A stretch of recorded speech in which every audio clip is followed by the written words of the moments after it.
Sveiki, svečiuojasi Panevėžio centriniame turguje, kuriame kalbinu žmonės apie tai, kokią produkciją jie dažniausiai čia perka, kiek kartų per savaitę apsilanko jame ir ar reikalingas toks turgus Panevėžio mieste ir Panevėžio miesto žmonėms.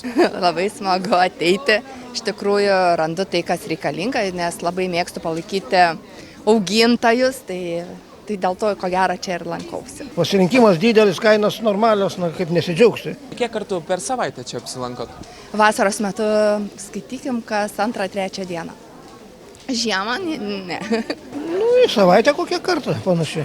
Met mažėja žmonių, Panevėžio turgavietėje. O kaip manot, kodėl, kas tai gali įtakoti? Internetas. Taip manau. Viskas perkama internetu?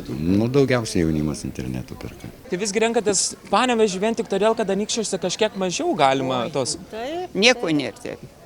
Čia tai visko yra, visko pilna. Va, vaisių eisim pirkti. Tie pats sezonas, agurkai, pomidorai, ar juos perkatės iš čia, ar perkatės dažniausiai iš prekybos centrų?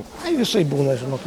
Savų biškius auginam ir čia perkam, visur po biškį. Turiu jau savus pamėgtus, pagal skonį ir iš tikrųjų nesinori grįžti į parduotuvę pirktis, kaip paragavę to tikro.